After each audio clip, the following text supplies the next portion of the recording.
Assalamu alaikum wa rahmatullahi wa barakatuh. Jazakumullahu khairan for joining me for another installment of the Du'as in the Qur'an series. Today we're going to be studying one of my favorite du'as in the Qur'an from a prophet who is near and dear to all of our hearts, the Prophet Musa alayhi salam. This dua comes in a time when Musa has not been given prophethood yet.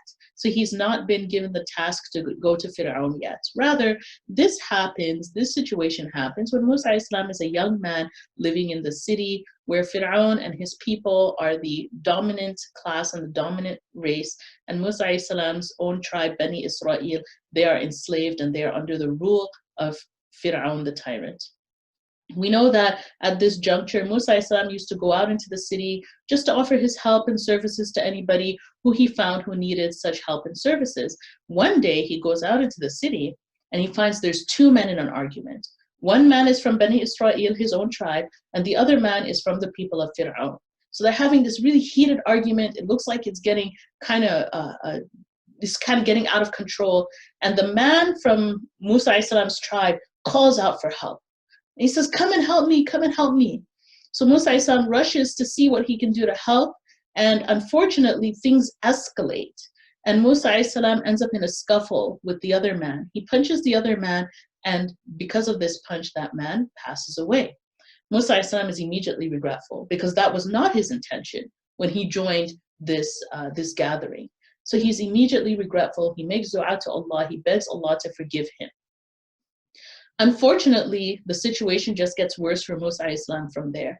The next day, he comes out into the city trying to see if there's any news or anyone's saying anything about him, and he sees the same man from his tribe in another argument with someone from the people of Fir'aun.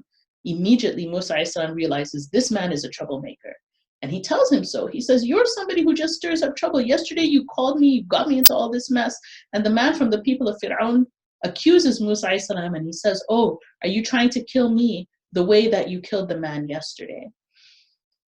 While this conversation is going on, a third man joins the conversation with Musa. This man is from the people of Fir'aun, but he is a believer. He is someone who stands for justice and truth. So he rushes to the group and he tells Musa, you need to get out of the city. Fir'aun has already held court and they've decided to execute you. Which, by the way, we all know is not right. There needs to be due process. Musa has not had a chance to defend himself. He's not had a chance to explain what happened. They've already tried his case without his knowledge and they've already sentenced him. So Musa flees the city with nothing but the clothes on his back. He doesn't get to say goodbye to his family. He doesn't have a plan where he's going to sleep. He doesn't know where he's going to eat. He just leaves. Musa keeps running. He flees until he gets to a city called Median. And finally, when he gets there, he can rest. So he sits under a tree close by to where there's a well or a river, etc., a well where people are getting water for their animals. And he's just sitting there, probably tired, probably anxious, probably very concerned about what's my next step. As he's sitting there watching the people get water for their animals, he notices that there are two women with their own animals, and they have a large flock of sheep. It mentions that the women are tugging with the sheep, right? The sheep or the animals, I'm assuming they're sheep, they want to rush to the water, they want to drink water, and the women are pulling them back, right? So they're in this tug of war with the sheep. Musa asks them, what's going on? Why don't you just let the sheep go? And they say, no, we're going to wait till the crowd dies down, right? We don't want to get mixed up. It's too crowded. People are pushing and shoving. We're going to wait till the crowd dies down. Our father is. And then they explain to him, why are two women out here doing this work anyway? In their culture, this is usually the work of men. So they explain that our father is an old man. So we have to do this work. Well, Musa, he sees the predicament that the women are in. So he decides to help. It's part of his nature. So he takes the animals from them, he enters the crowd, he braves the crowd, and he gets the animals watered and situated, then brings the animals back to them and hands them off so the women can go home. And once he's done that, this is where our ayah comes in. So in our ayah over here, أعوذ بالله من الشيطان الرجيم بسم الله الرحمن الرحيم, it says, فَسَقَى لَهُمَا. Musa he watered for the two of them, meaning he watered the animals for the two of them. ثُمَّ تَوَلَّى إِلَى الظِّلِّ. And then he turned back to the shade, meaning he returned to his tree or wherever he had been sitting under in the shade. فَقَالَ. And then Musa alayhi salam says, Rabbi, my Lord, my Master, my sustainer, my cherisher, my provider. إِنِّي لِمَا أَنزَلْتَ إِلَيَّ مِنْ خَيْرٍ فَقِيرٌ. I am in desperate need of any good that you send down to me. It is such a beautiful dua. Now, there's just so much we can say about this dua. Before we talk about the beautiful way Allah answers it, let's just break down a few things first.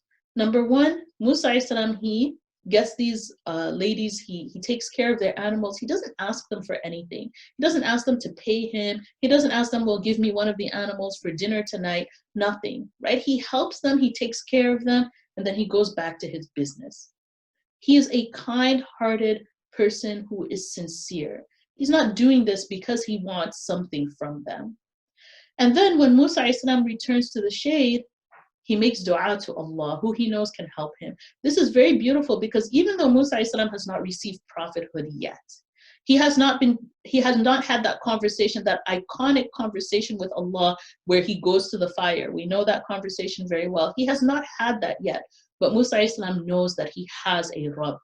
He has a sustainer, a cherisher, a provider who takes care of him. And so he turns to his cherisher and his provider. And he says, I just need whatever good you can send me. I'm in desperate need.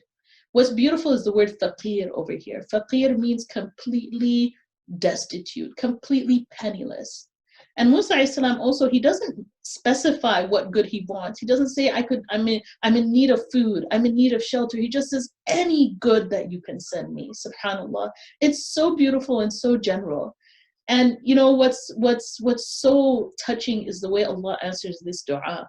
In the next ayah, Musa alayhi salam is still under his tree, and one of the women who had been with the sheep comes to him and tells him that my father wants to speak to you. He wants to reward you. He wants to compensate you for helping us today.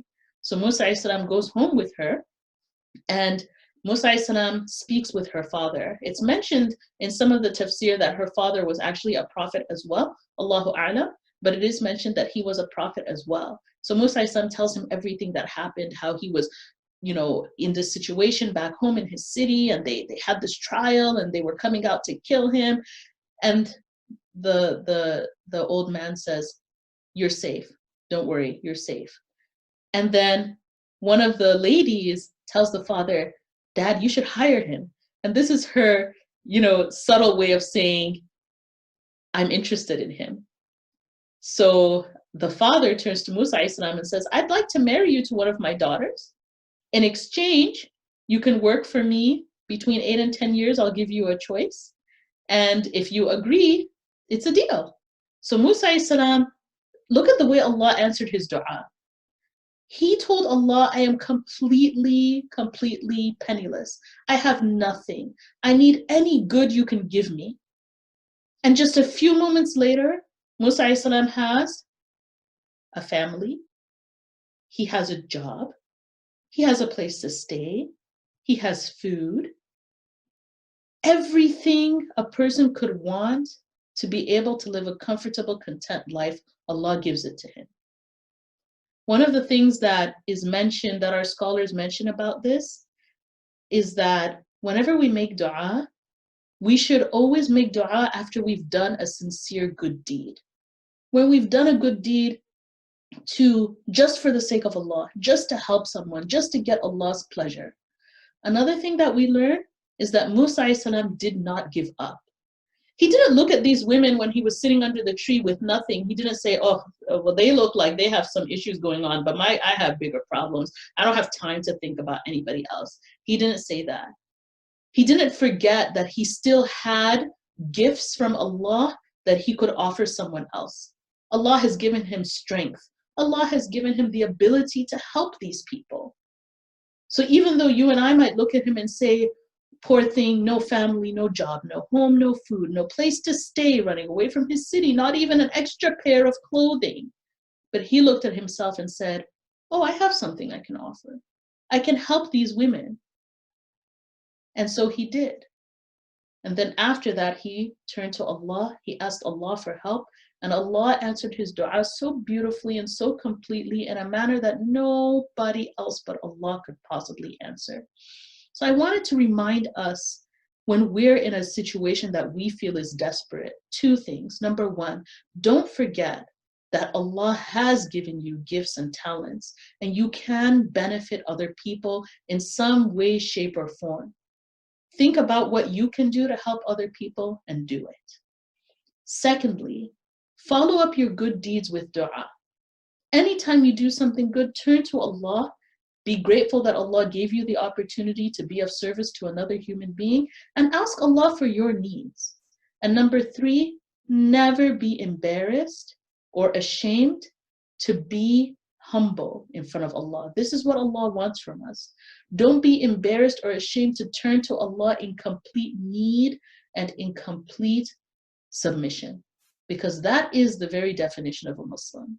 We are all poor and in need in front of Allah. And Allah is our Rabb, our loving cherisher and sustainer. He answers our du'as when we ask Him, and He loves when we ask Him. So let's go ahead and let's learn this du'a together. So it's over here, it's highlighted. Let me just kind of show that for you. So here it is. This is surah number 28, ayah number 24. And we're going to read it a couple of times so we can get it, understand how to pronounce it. I got some feedback from the last video to try and include a transliteration. So that's it over here. If you want to follow that, I prefer the Arabic, just because I feel like translation sometimes can be mispronounced, but that's why we're going to do it together, okay? And there's a translation over here as well, all right? So Bismillah, we're going to start. Rabbi. Rabbi, we talked about the word Rabb, my Lord, my Master. Rabbi, inni lima anzalta ilayya min khayrin faqir. What I'll do is I'll go ahead and I'll actually hover over the words as we're looking at them, okay? So here we have Rabbi, Rabbi, inni lima anzalta ilayya min khayrin faqir. Rabbi inni lima anzalta ilayya min khayrin faqir. Beautiful dua. And Musa alayhi salam, another interesting point that's mentioned is Musa alayhi salam doesn't form this as a question. He doesn't say, oh Allah, give me something. He just makes a statement, right? I need whatever, I'm in need of whatever good you can give me. And Allah subhanahu wa ta'ala opens the doors of good, opens the doors of beautiful mercy to Musa alayhi salam. I pray that Allah subhanahu wa ta'ala opens those same doors of good for us, opens those doors of mercy for us. Allah subhanahu wa ta'ala allows us to be beneficial to humanity and in service to humanity, no matter what situation we find ourselves in. Jazakumullahu khairan. Assalamu alaikum wa rahmatullahi wa barakatuh.